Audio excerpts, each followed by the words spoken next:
This is an account of my journey through sound sensitivity and tinnitus, and I hope it can help others. For me, intrusive tinnitus and sound sensitivity, or a mild form of it, the latter, arrived 7 years ago.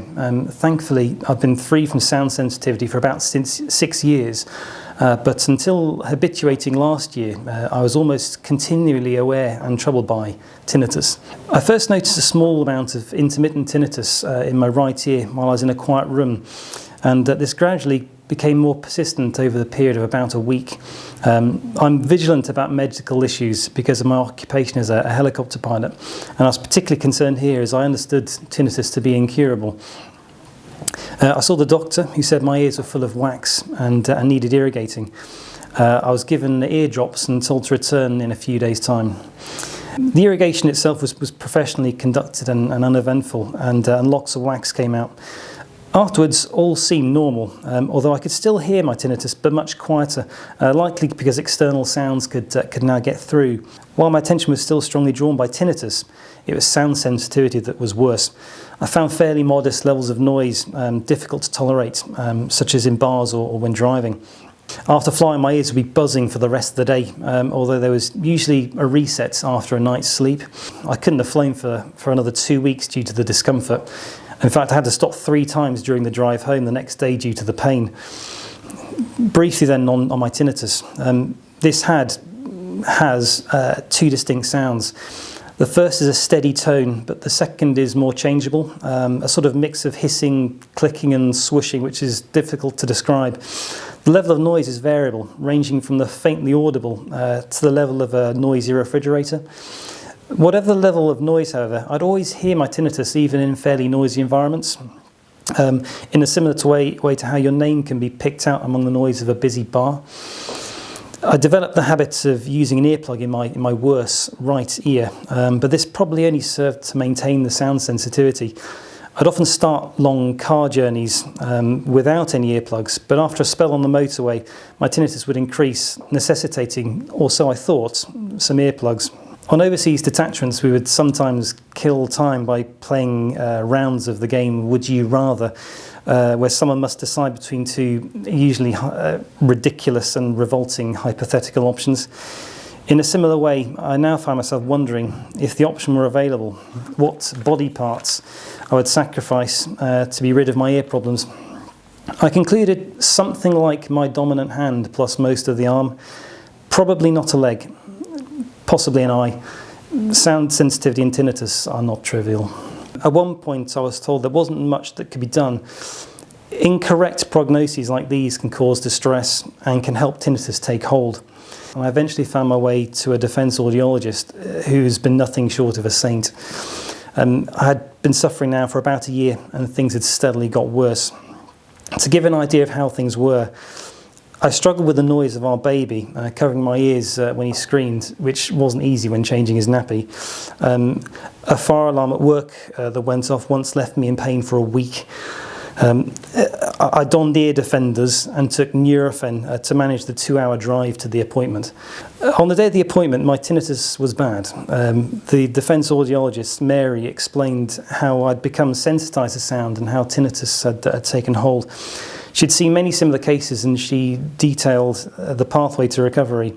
She explained that sound sensitivity would likely be under control relatively soon, and that habituation was also very likely.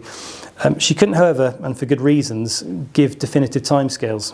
By the end of the session, however, my tinnitus had almost disappeared and sound sensitivity had gone.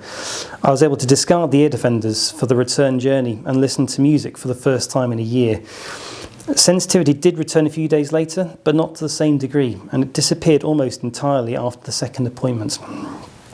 This was a huge step forward. I was able to resume flying duties and return to something that resembled normality. Habituation to tinnitus, however, Mary explained, tended to take much longer, although not always. It had taken me about a year to start getting the right treatment. Had I started straight away, then I suspect my recovery would have been much faster. The best analogy I have for recovery is that of a train journey. On this journey, however, the speed of the train is unknown. Anything from a bullet train to a branch line service. The train may also stop randomly every so often. Despite this, you still pass each station in turn and arrive at the final destination, provided you stay on the train. Timings can only be guessed at, but there are no other trains to take. Getting exasperated about the rate of progress won't help either. I asked Mary a number of times if she thought tinnitus would disappear completely. She couldn't be sure, but it was only after I habituated that I realised that this wasn't a particularly important question. It's the reaction to the noise that counts, not so much the noise itself. It took me about 4 years to understand that. I had appointments about every 6 to 8 weeks, and tinnitus was usually worse on these days.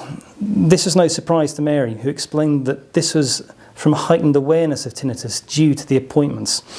After each session, tinnitus would die down for about 1 to 5 days.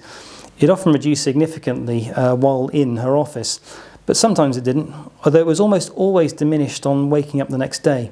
I just couldn't avoid seeking out the noise the instant I awoke.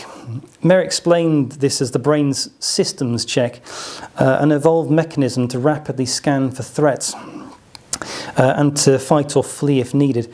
Tinnitus is simply another known threat that the brain scans for, and it was the same with sound sensitivity, which often led to some pain on waking up. Quiet rooms were difficult, and I used nature noises on my phone, particularly at night. I also developed a taste for the music of Jean-Michel Jarre, as it has a fairly constant level of sound, unlike most other music, which has louder and quieter spells, where I would notice tinnitus. I particularly disliked putting on my flying helmet, as isolated from the outside noise, all I could hear was my tinnitus. This was especially the case after flying, as tinnitus was always worse, and I usually rushed to take my helmet off. A turning point came when Mary directed me to speak to another patient who had experienced habituation. This other patient thought I was also close to habituating because of some of the things I was saying. I'm not sure what, but during our conversation, tinnitus died down. I'd already had some false dawns, so I was only cautiously optimistic, but this felt different. My reaction was reduced, and tinnitus now felt like something I was observing rather than experiencing. That was over a year ago, and while I still have some tinnitus, it's far less intrusive. Occasionally it can still be relatively loud, but my reaction is a fraction of what it was. My problem started when my wife was pregnant and finally passed when my son stood as tall as my waist, but it needn't have taken that long. An earlier referral to the audiologist would have helped, giving the negative associations with tinnitus and sound sensitivity less time to consolidate. Accepting that habituation was the likely outcome would also have helped.